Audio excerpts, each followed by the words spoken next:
بعضهم.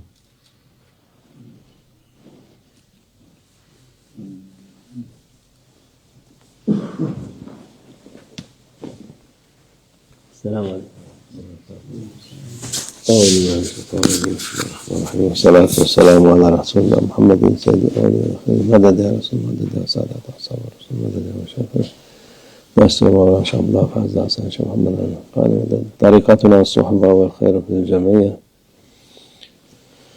بسم الله الرحمن الرحيم. والفجر وليل العشر صدق الله العظيم. Allah Azze ve Celle bu 10 gün Dhul-Hijjah'ın 10 günü için yemin kasem dedi yemin ediyor. Allah Almighty takes an oath by these 10 days. The Almighty takes an oath for the first 10 days of the holy month of Dhul-Hijjah. Bu mübarek günlerin adına Allah Azze ve Celle onu tazim ediyor. Allah Almighty honors these blessed first 10 days of the holy month of Dhul-Hijjah by swearing upon them. İşte bazı geceler, günler var. Allah'ın Azze ve Celle'nin ikramı ümmete, Peygamber Efendimiz sallallahu aleyhi ve sellem Peygamber Efendimiz'e ve ümmetine ikram ettiği günler, geceler. There are specific days and nights, and these days and nights that Allah Almighty has granted as a special blessing to our beloved Prophet, peace and blessings be upon him, and to his community. Daha fazla ikram olsun diye, daha fazla sevap kazansınlar diye. Allah Almighty has given these special days and nights to people as an extra blessing so that they can earn greater rewards. Bu günleri Allah Azze ve Celle vermiş insanlara, Müslümanlara, iman edenlere, yol bilenlere. These days are truly blessed for people, for Muslims, for believers, and those who follow the right path. Bu günler mübarektir.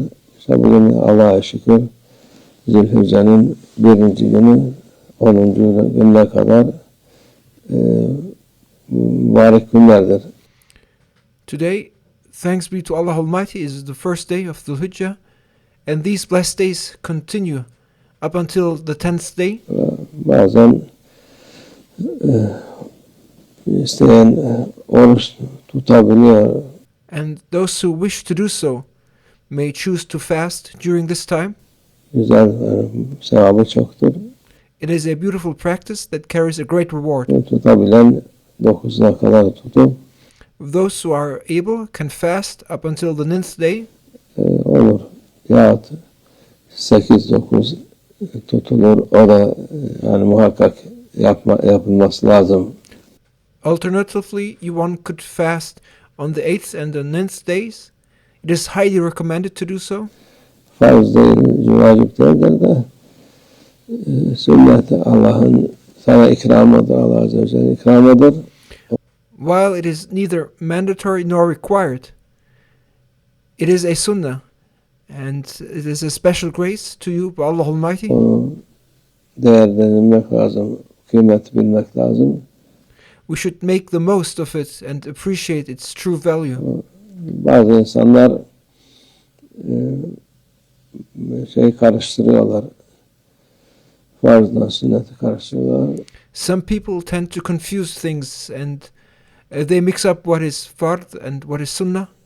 Farz olanı yapmıyorlar. Sünnet olanı yapıyorlar. They neglect those acts which are fard, and instead they only perform those that are sunnah. Ramazan'da bazıları oruç tutmaz. Ya Dhul-Hijjah'ta tutar ya Muharrem'de tutar. For instance, some do not fast during Ramadan, yet they will fast during Dhul-Hijjah or Muharram. O farzın yerini hiçbir sünnet tutmaz. No voluntary act or no sunnah act can ever replace a mandatory obligation which is fard. Onun için dikkat etmek lazım. Therefore, one must be very careful about this. Bir şey yaparken iyi bir şey yapıyorum zannederken sen günaha girmiş oluyorsun. While thinking you are doing a good deed, you might actually be committing a sin. Bir farzı bırakıp sünnet yaparak. And this happens when you abandon an act which is fard, obligatory, and instead you do something which is sunnah or voluntary. So you do not perform the act that is fard, but instead you perform what is sunnah. Onun için dikkat etmek lazım. Allah ikram etti. İkisini de ilk başta farzı yap. Sonra sünnet olanı, nafi olanı yap. O vakit 2 sefer kazanmış olursun. That's why we must be careful. You must first fulfill your mandatory duties. You must first fulfill those acts which are fard, and then perform the voluntary or the supererogatory acts. Then you may perform what is sunnah. That way you earn a double reward. Yok, ben kafama göre bu günler çok faziletli. İşte Allah Azze ve Celle Kur'an-ı Azimüşşan'da söylemiş. Bunların faziletini ben onu yapayım. Ötekisi mühim değil. Ötekisi aklına ne geliyorsa onu yapmıyorlar. You cannot just act on your own thinking, assuming, for example, saying things like, these days are highly virtuous, which is true, and Allah Almighty has mentioned their virtues in the glorious Quran, so I will only do this. There are people who say such things and then they dismiss the rest as unimportant, and they act merely based on their own reasoning, not performing what is actually fard. Onun için şeytan insanı kandırabiliyor. And this is exactly how Shaitan manages to deceive people. Bu farzı bütün hayatın boyunca sünnet yapsan bu bir farzı yerini tutmaz. Even if you performed voluntary acts for your entire life, they would never compensate for a single missed obligation, which is fard. Hem tutmaz hem onun mesuliyeti var. Ahirette onun çekeceği cezası var. Allah muhafaza etsin. Not only does it not replace it, but you also they have a responsibility for missing what is fard. And there will be a punishment to endure in the hereafter for having neglected what is fard. May Allah Almighty protect us. Allah bu günlerin bereketini mübarek eylesin. May Allah Almighty make these days blessed and full of grace. Hacılar da yavaş yavaş çoğu gitti. Daha da giden oluyor. Most of the pilgrims have gradually departed already, and more are still on their way. Onların da hacılara makbul olsun, kolay olsun inşallah. May their Hajj be accepted and made easy for them, inshallah. Günlerin bereketi üzerimize olsun.